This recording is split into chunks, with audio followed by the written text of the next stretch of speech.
Say hi, everybody. Hey, David. David P. Hello, man. Fuck you.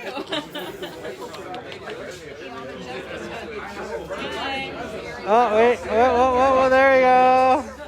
Hi, everybody. Are you ready? Okay.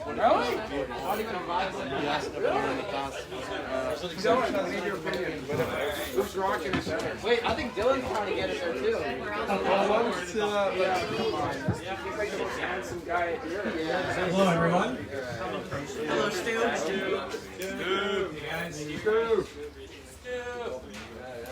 OCM. We are on the unceded traditional territory of the Kickoff First Nation here in New Westminster. This was the first capital of the colony of British Columbia. Kickoff means resting place, and the people of the Kickoff First Nation are often referred to as the River People. Our hearts are heavy with the confirmation of the burial site of 215 children on the grounds of the former Kamloops Indian residential school. Knowing more confirmations will arise. June marks National Indigenous History Month. There must be a recognition of the injustice done. There must be celebration of the history, heritage, and diversity of First Nations, Inuit, and Métis people. We are listening, we are learning. Hello, I'm Stu. I'm the program coordinator here at Last Door Youth Program. Hey, Stu. Hi, Stu.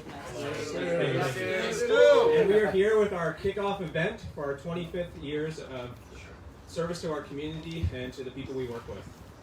We're going to be starting off with a few speakers today, and over the this next year, we're going to have 25 stories for 25 years.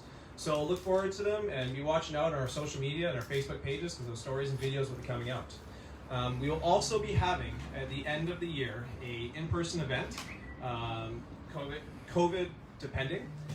So look forward to that and ticket sales. So we're going to have a couple of speakers coming out today. I'm going to introduce our first speaker, who is Peter Becker, our program manager.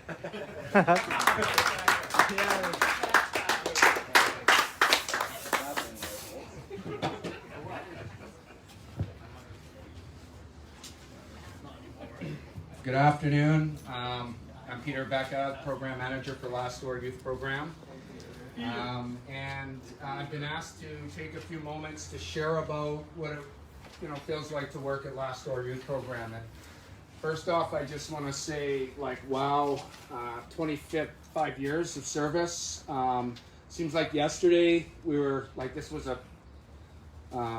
backyard filled with prickle bushes. And the only time I can confirm the 25 years is when I look at the gray that's on my face. So working at Last Door Youth Program has been probably one of the most rewarding and fulfilling experiences I've had in my life. Despite our humble beginnings and the facility in need of desperate repair, the rewards of working here have always been about the people and relationships that connect us. To the 600 families and youth we've supported, we'd like to thank each and every one of you for trusting Last Door and opening your lives to us in such difficult times. We feel honored to help youth find hope, connection, purpose, and build recovery capital for their future. Each day is filled with adventure, and through conversations, lives are healing. Youth engaged in a program filled with adventure. I lost my place. Youth engage in programs based on therapeutic activities, from group, one-to-one counseling, peer supports, structured programming, to go-karting, paintball dances, social events, and retreats at our Keystone Retreat in Mission, BC. Keystone Retreats provide opportunity for youth to experience horticultural therapy. So basically, through gardening, hands to earth, they get to plant vegetables and watch them grow. And while they do that, they build dignity, pride, connection, self-esteem. And in between, they enjoy some swimming, family visits, campfire meetings, conversations, laughter, joy, and of course, feeding llamas. So what's it like to work at Last Door Youth Program? One word, fun. I just love it. I'm sure I'd have a few more comments to add, but without our dedicated staff, past and present, it would be impossible for me to describe. The staff at Last Door Youth Program show up in the lives of our youth 24/7, dedicated to providing quality care. They believe in our youth's abilities to find hope. We provide mentorship, share lived experience, and engage with heartfelt conversation. They are the anchors in youth storms. I would like to recognize the many volunteers and students and Last Door alumni who show up time and time again to support our youth and families. Your contributions are helping change and shape lives. I'd also like to take a moment to just pay tribute and thank Michael Passett, one of our founding program managers. We'd like to honor Mike's service and dedication to helping us grow as a program we are today. I'd also like to take a moment to thank my coworker and colleague Jessica Cooksey, operations manager, for her years of dedicated service at Last Door Youth Program. I'm forever grateful for your contributions, your experience, leadership, and just the laughers and fun we had sharing the office space together. Lastly, I want to thank Dave and Lou for your vision of recovery, years of mentorship, belief in our staff, and for providing our opportunity to save kids' lives. In closing, I'm going to ad-lib this, but I'd like to just share a comment that was recently shared by one of our youth in one of our conversations. Stu talked about 25 years, 25 stories. We have thousands of conversations a day, and in those conversations, lives are healing, people's are shaping dreams, they're finding goals, and they're becoming young men and merging into our community and becoming productive people in our communities. And this week, just one snapshot, one conversation one of our youth shared. For the first time I can remember, I can feel love and express love to others. That just fills my heart. Like, that's why I show up here every day, 24/7, and we put our hearts into this, is because we're helping people shape their lives. So for that, I would just like to say thank you to each and every one of you, to all our supporters, our stakeholders, to our community, and to the future youth who will probably be the next generation to take this facility to the next step. So thank you.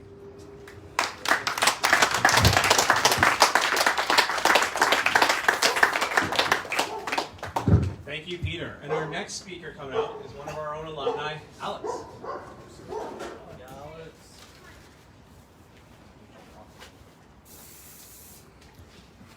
Thank you. So I'm Alex. I went to the youth door about a year ago. I'm a Last Door alumni. So yeah, just getting into a bit of my story. Like, you know, it was a classic, like, grade 8. One thing led to another, and you know that turned into drug use. Like, very quickly it became an issue for me because unlike my friends, I found that for myself I just couldn't manage it. And you know, like, very quickly my family relationships worsened, and you know, my friendships started to deteriorate as well. And you know, like, very fast I was finding unmanageability in my life, but you know, regardless of all of that, I was still wanting to continue it, and I wasn't planning on stopping at any moment. So my parents connected me with an interventionist, and I wasn't too happy about that, but that kind of led to me going into treatment. And yeah, I wasn't expecting to go into treatment when I did. I just know, like, my first couple days I was like, what is going on? Like, who are all these people?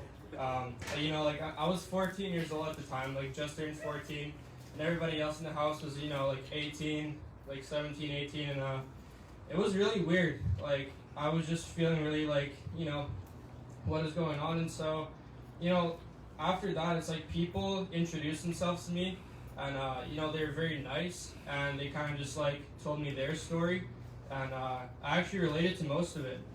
And you know, like, while I was still trying to, like, you know, like, having my dad to let me come back home, which, you know, didn't work, I eventually, like, stayed long enough that, like, I went to a couple meetings, you know, like, had some, like, friends already, and, like, I didn't even want to leave at that point. Like, I remember my first family visit, you know, like, my mom and dad came, and it was just amazing. Like, I was able to talk to them and, like, not have that, like, shame and guilt around, like, what I was doing to them and, like, how I was treating them.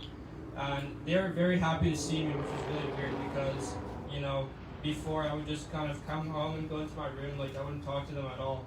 And so yeah, it was like my first visit. Like, I remember just after they left, I talked to them that night, and they were like, it was just so nice seeing me, like, clean and like, you know, not high, and just, you know, being like present in the conversation and like in that relationship again. And it was just amazing. Like that was just kind of what kicked it off for me, because like after that point, I still wasn't sure if I wanted to stay clean, but I just decided that, you know, like I wanted the damage to stop, and I wanted like the harm to stop for sure. So I just kind of you know, kept doing what I was doing. Definitely like, you know, rough patches like in between, like wanting to leave still, and you know, like still not being sure if recovery was for me. But I just remember one of the alumni actually came by and just told me, like, it doesn't matter like what you think right now, if you think like recovery's for you or not, like just stick it out, finish the 12 steps and see how you feel. And you know, like that's what I did. And I just remember like that day when I had that conversation, I went to the group room and I was like, you know what, like I actually want to try this out, and like I'll just try to stay like 1 year clean and like see how I feel after that. And you know, like I'll put my full effort in, you know, like to the meetings and like to the guys in the house, and just like kind of being in treatment in general. And like by the time I got to that year clean, it wasn't even a choice at that point, like if I wanted to like, you know, keep going, or like if I wanted to go back to my old ways. I just wanted to continue that, you know. And you know, like my life today is like, I honestly didn't expect it would get this good whatsoever. Like I have my family back in my life. I you know, like have my mom and dad in my life, and it's been really nice, you know, to like be there in my mom's relationship, especially because that was like one place where I had a lot of shame and guilt around, because I just wasn't present for her in addiction at all. And so like being able to do things with my mom today and like have a good relationship is just something that, like, you know, I didn't even know that I wanted.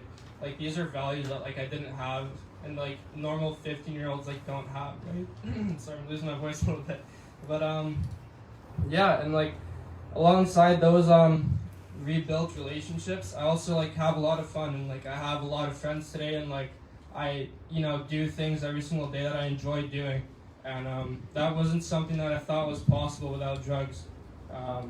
And like, you know, like if I didn't come to treatment, I know that my drug use would have continued. And like if I think about where I would be like today if I had kept using drugs, I would have had like absolutely nothing to my name, and like not done anything with my life. But like now that I'm in recovery, it's like I'm going to school, I'm like getting good grades, like getting straight A's. You know, like school is still hard in recovery, but it's like I have people to like go through it with, and like I have friends that I go to school with. And you know, it's like there's not like one area in my life that I don't feel that I have support around. It's like anything that could be going on, I have friends that I can go and talk to, and they kind of just help me through it. And that was another thing for me, just like having a support group there, you know, was like really detrimental to my recovery, because, you know, like the friends that I had before weren't people that I really wanted to open up to. And so like today I have like my group of friends that like I built in treatment, and like obviously some stay clean, some don't, but like the people that I have in my life today, you know, they continue to be like people in my life ever since I met them like 2 years ago. And so yeah, overall it's like my life just got so good, you know, as a result of Last Door. And like I don't plan on discontinuing coming here, I guess, and like coming by as an alumni and giving back, because it's something that I value now today. And yeah, I think that's all I have to say. Thanks for the opportunity to speak, and I'll pass it on.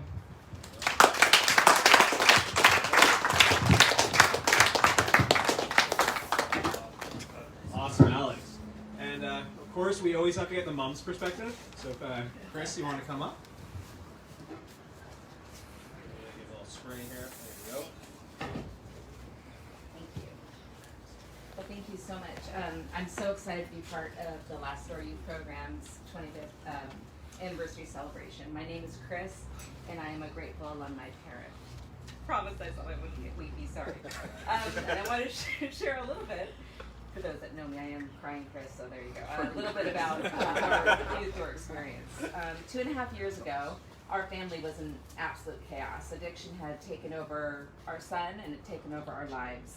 At some point, we finally had a moment of clarity and accepted the fact that addiction was not going to go away on its own, and that this was something much bigger than us, and that we as parents could not fix this for our son. We were new in Vancouver, and after consulting hospitals and doctors, it became abundantly clear that we had to figure this out for ourselves. So I did what everyone does nowadays, and I Googled treatment centers. And the Last Door Youth Program was one of the first ones that popped up. However, the name at the time seemed so permanent and foreboding, I just couldn't call it. So I instinctually, I knew that our son needed to be surrounded by others who were in recovery. I knew that he needed community, he needed support, and he needed accountability. He needed to be part of something that was bigger than himself, and he needed a chance to practice living in recovery while learning how to do recovery. When I got to the bottom of my list, I reluctantly called the Last Door. And I don't remember what was said on that initial phone call, but what I do know is that the voice on the other end was so understanding and caring. I felt like I was home, I felt like we had found our people, and I felt like there was hope for our son. The Last Door Youth Program and all the people involved in the Last Door are responsible for turning our family around. Once at the youth door, our son was well taken care of. He had great food, a bed, and he was totally engulfed in all things recovery. From going to meetings, doing step group, deep clean in the house, but almost more importantly, he was getting to experience a life of abstinence that was fun. I think it was mentioned earlier, he went hiking and paintballing and movies and whatever. It was that he was out in the community and he was learning to live life again. And as parents, we got to participate in weekly family support group. This was our chance to meet other parents, to make connections, share our feelings, and learn new ways to live. I have to say, though, that addiction is a very humbling experience on so many different levels. And when we first started the family group, I was so overcome by the anger and shame and guilt and loss from all these years that just pent up, that these feelings were real and they were really strong. So I had to release them. So I cried and I cried and I cried and I cried and I probably cried for at least a minimum of 3 months worth of family group sessions. I was not used to being vulnerable, and I think in any other kind of normal circumstance, I would have scared people away, quite frankly. But in our group, there's something about being with people that have experienced this and know what you're going through. Pretense and judgment just go right out the window. But I have to be honest that even though I participated in the family group and was doing my own 12-step program, I was still deep in obsession. I couldn't let go of trying to figure out how to control and fix my son. And it wasn't until we went to the Keystone Enhancement Program that my personal recovery journey finally started. I totally lost my place on this page. I'm sorry. Just quickly flip.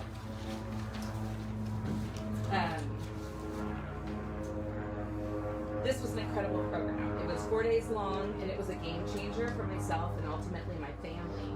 It was like adult sleepaway camp.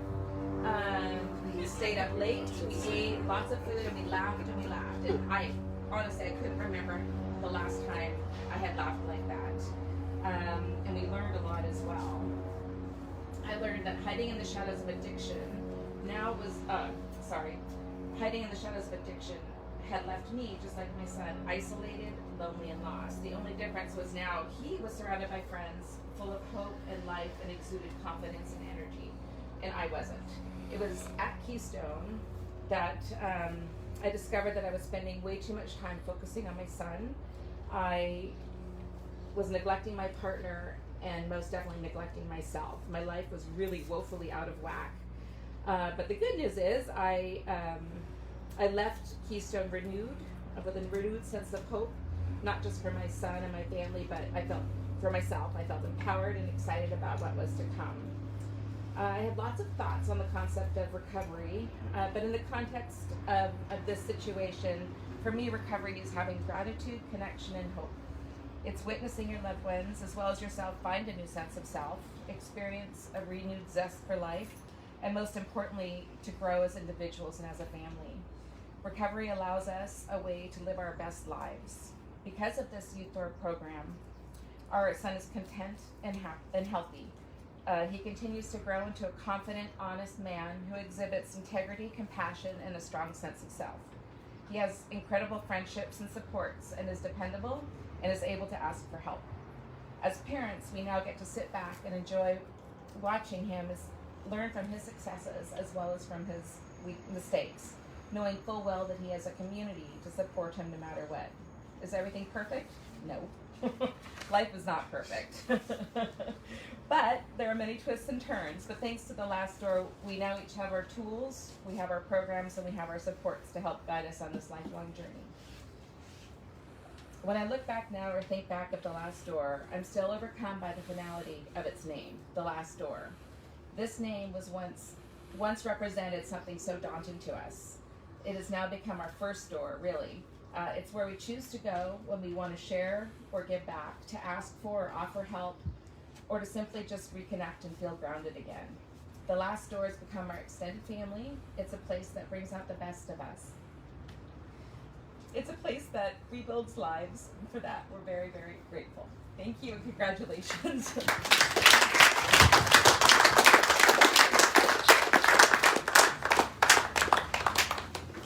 Awesome, thanks so much, Chris.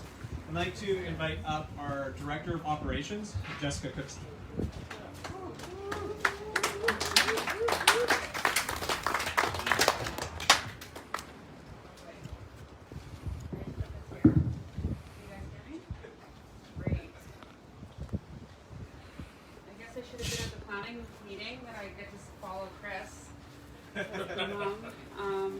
Yeah, that brought up a lot of reflecting on the beginnings of introducing leading your family. I'm the Director of Operations. For most of my time with Last Door, my office was at the youth program alongside Peter and Matt and a couple other staff here.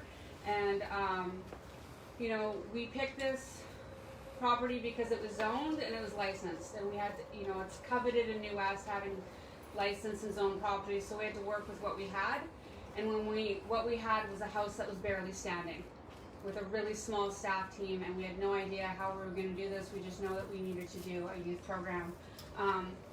Through the leadership of Kenny and then Michael Pessett as the first program managers, they mentored Peter and I on how to have a work ethic, how to get along, how to practice counseling, how to connect with others, and you know, at the end of the day, the invaluable cost of $1, and that we needed to have fun doing it, that the guys come first and foremost, above anything else in the house. And you know, Peter and I held tight to that vision through many years of challenges, external pressures, lucrative opportunities, and we stayed true to our value and vision. And we advocated for the needs of this program, and long before we were able to do the renos or what it looks like today. And I'm forever grateful to have, you know, my chosen family to do that for 25 years with. You know, we really had to lean in and stay true to our values and mission, and we had so much help. I can't, reflecting back on the last 37 years and now 25 years for the youth program, the amount of support we got from the families, from our donors, from our alumni, people volunteering, sharing their other organizations, sharing their intellectual property so we could embark on getting accredited and enhance our programming. I mean, I'm just forever grateful that we were able to have that connection with our community.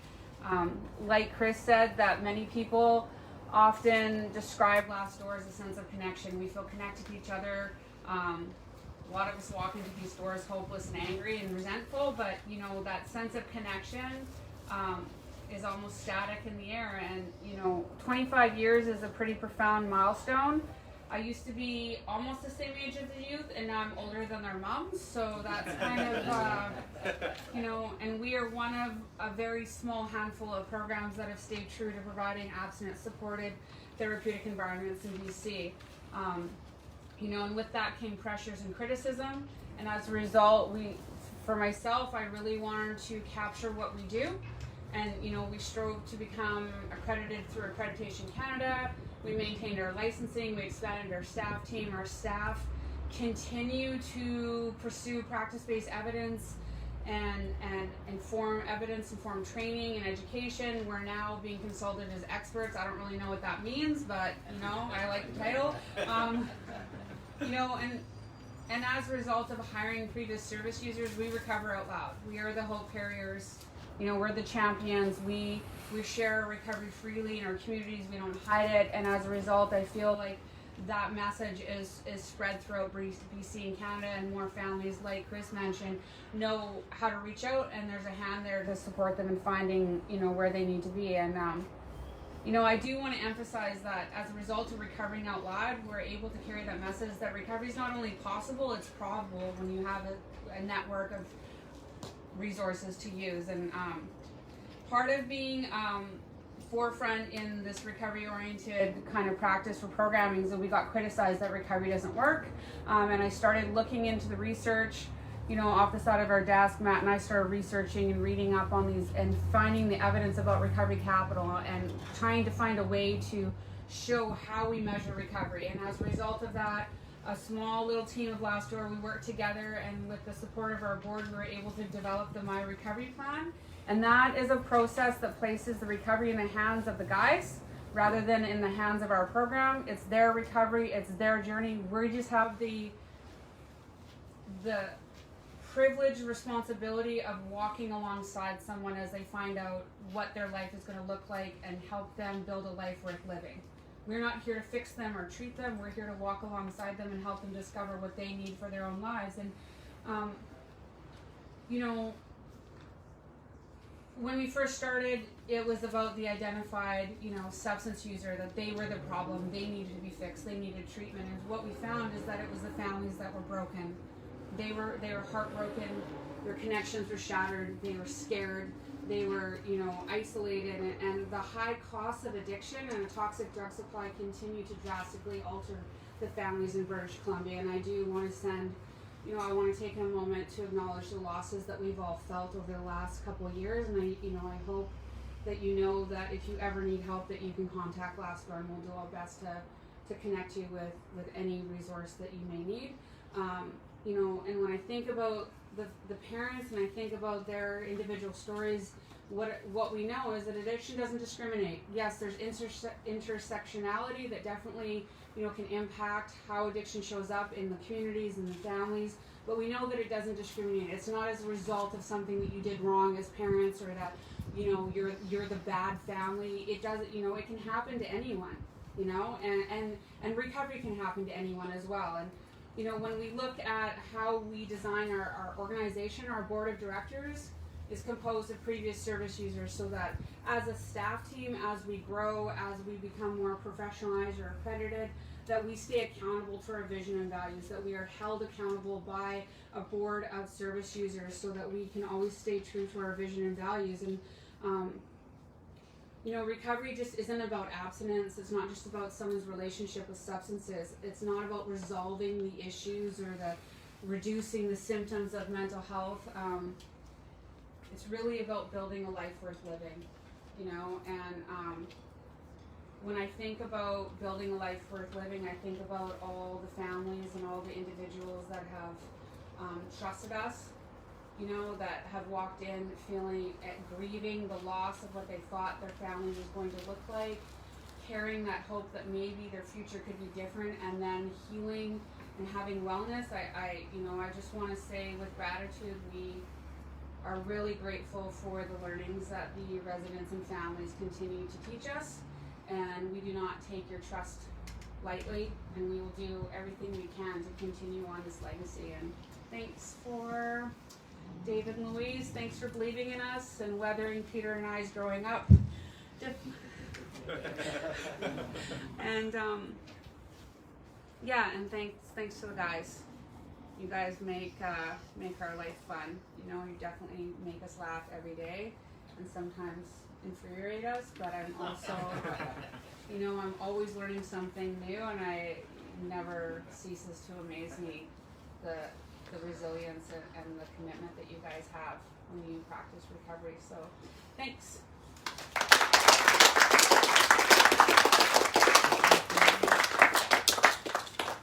All right, I'd like to welcome up Jared Nielsen, our Executive Director. Hold on, please. Sarah, helpful based anything?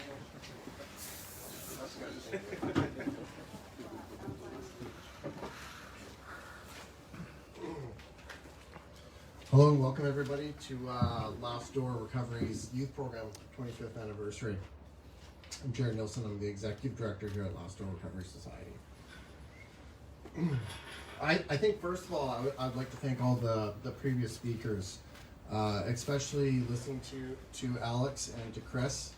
That was for their personal recovery stories, and it honestly was a great description of the Last Door Youth Program.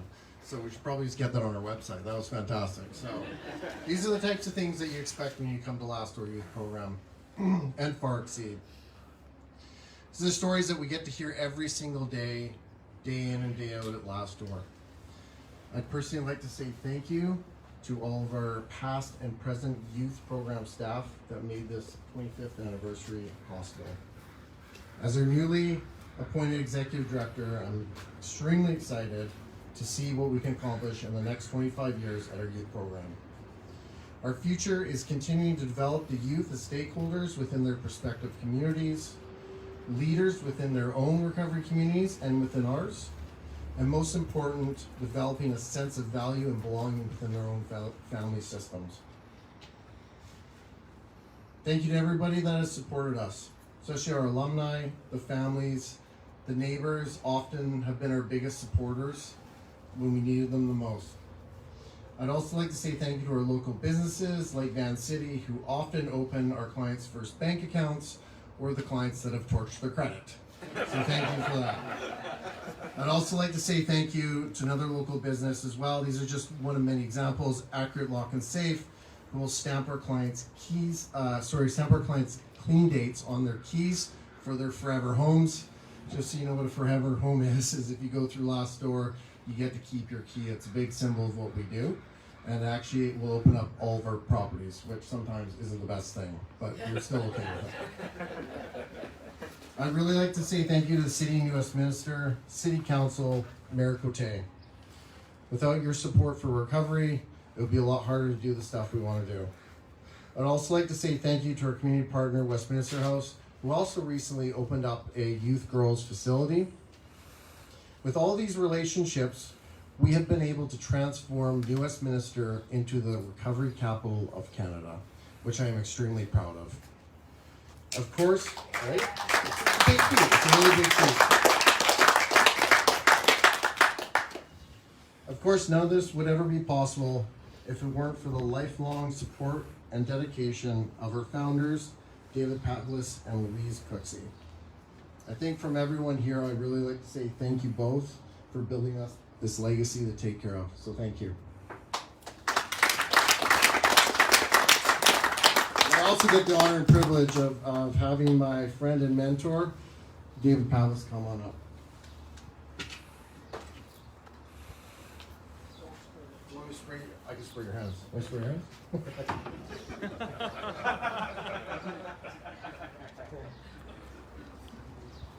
Dave O'Malley. Dave. Funny thing, a cornerstone of recovery is if you want what we have. And when I was listening to you guys share, that always happens. None of you know how many times this place almost disappeared from lack of support and lack of money.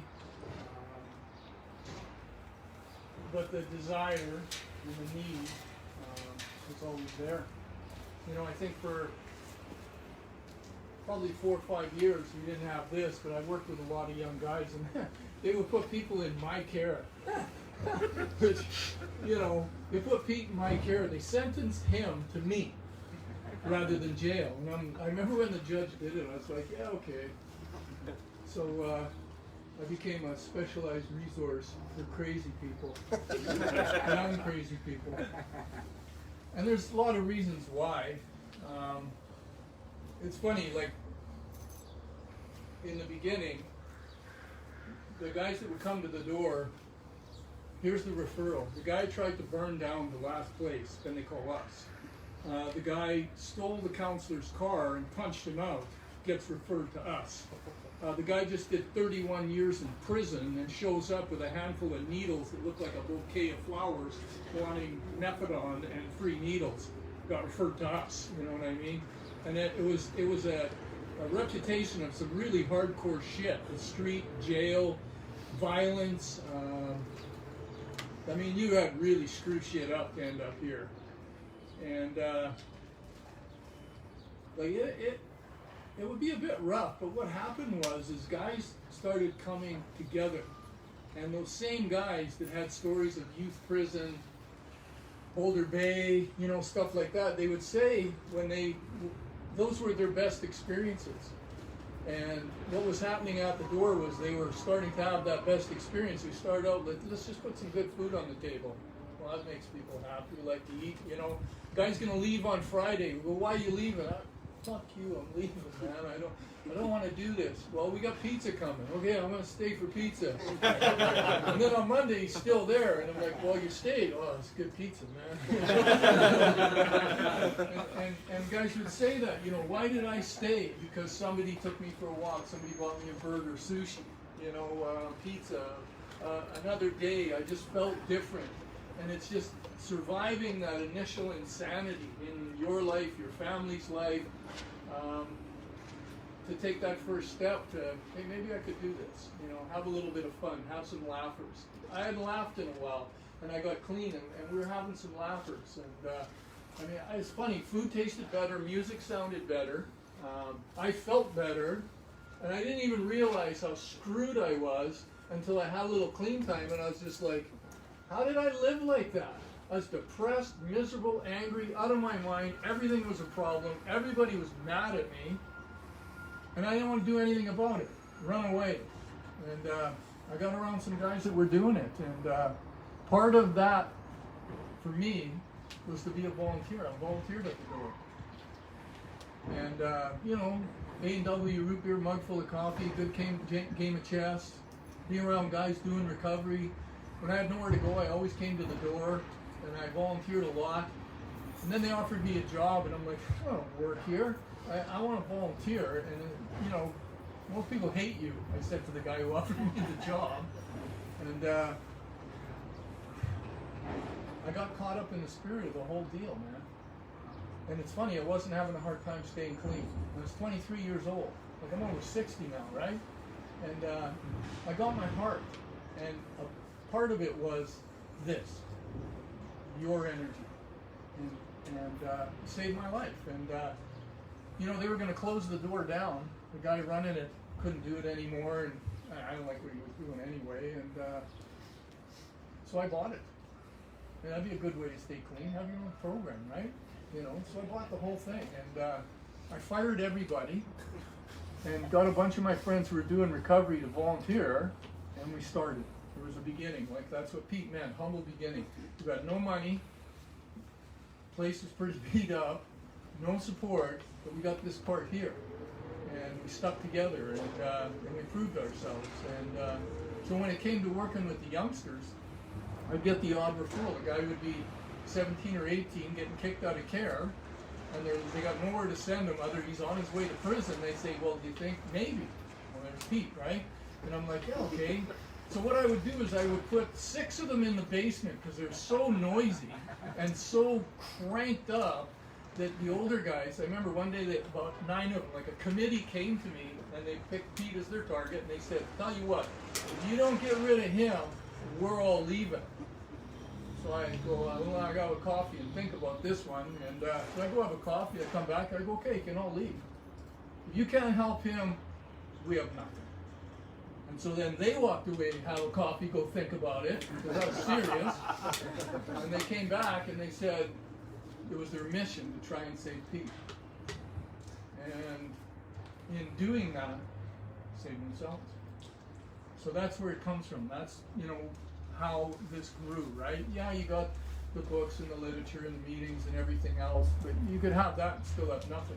You know, you could have a building, you could have money, you could have dinner on the table, and you still don't have nothing because we're good at sabotaging. I'll burn that fucker down, you know what I mean? Like we make the worst out of the best opportunity because we're crazy. So being restored to sanity is the big part, and so getting around some guys that aren't out of their minds, like, yeah, I'm a little crazy, have some fun, but not destructively crazy. All of a sudden we're getting better. We start having laughers, feel better, and it's like, let's take care of that new guy. That was our philosophy. You know, house don't run if the dishes ain't done. Big philosophy. People would say, what are the rules? And I go, well, we don't have many. No crime, no violence, no using, and no exception. We have to have a limit, right? And that's where we started. It wasn't complicated stuff. Like, hey, how about let's do our best today? Let's not piss off the neighbors. You know, let's not be like a crime wave in the community. And, you know, it happened, you know. One day I was at a funeral for a guy that was 17 years old, and his mom was sitting in the front row holding his hat. That's all that was left. And the pain that she was in. And I remember thinking, you know what, I'll do anything to help somebody not have that. And so like I say, about a dozen times we almost lost this place. We didn't have the money to keep it going. We could have lost both programs.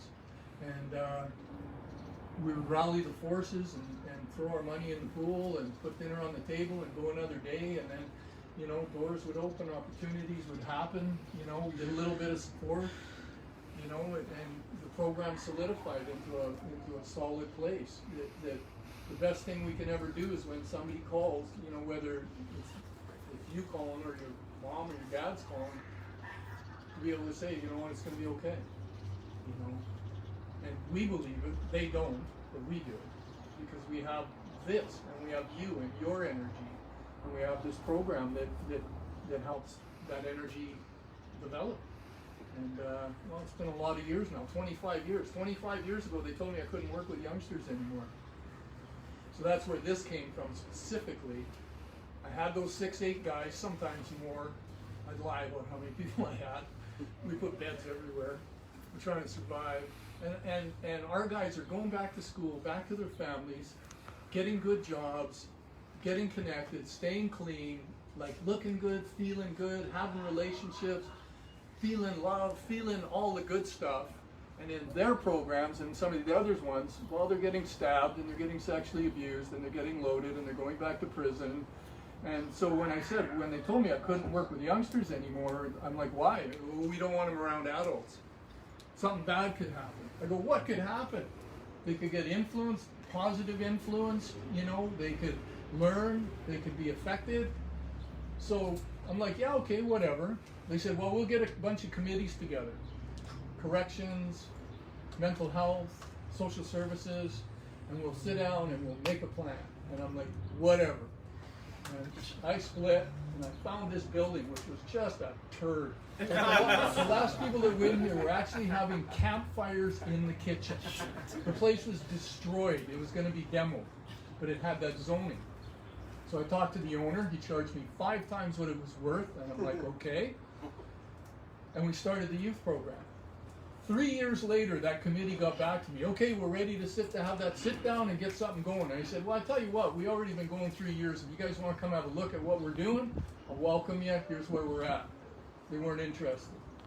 You know, they're interested in locking you up. They're interested in giving you drugs. They're interested in I mean, I'm insane when I'm using any drugs. How about you? You know what I mean? It's just like, how am I supposed to get a good life in that state?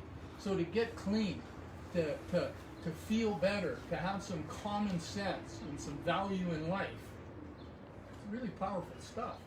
So we got the building and eked away and fixed it up and tried things and connected it to our other program, and there it is, right? Like, you guys got the best shot anybody that's ever been here. And it worked good for the guys that are here before you. And I tell you what, you take care of it, it'll be here for the guys who come after you. You know, like, that's how it works. You know, like, it becomes personal.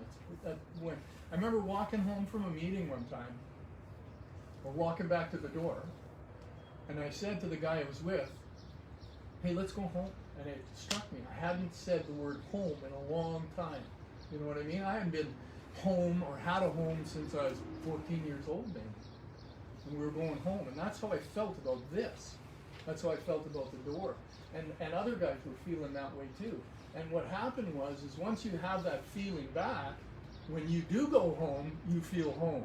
When you are with your family, you're there, you're with them, you know. So those are the signs and symptoms I like to see in recovery, you know, like that light in your eye, that energy that you have, the connections that you have. That's the glue. That's the thing that keeps the whole deal going, right? And yeah, maybe we'll get a bigger building and maybe we'll get some more money, whatever. That's all, you know, stuff we do. But without that heart piece, without that energy, without love, without family and community, I don't want a bigger building, and I don't want no money. Doesn't mean shit, right?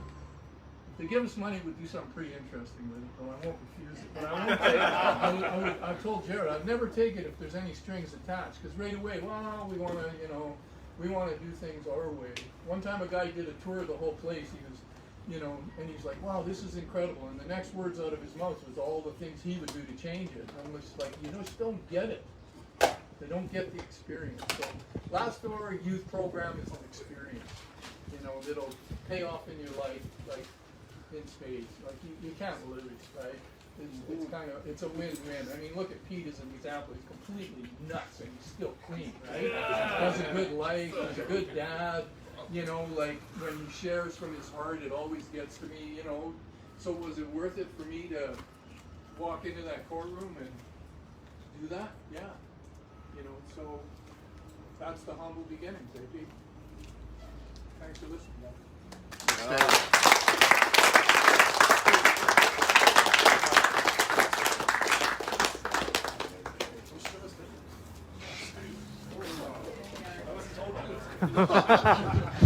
Well, I'd like to thank all our amazing speakers today, and for all the words, and for everyone out there on Facebook land and media, that we're going to be looking out for 25 stories for 25 years. And yeah, thanks for coming out today.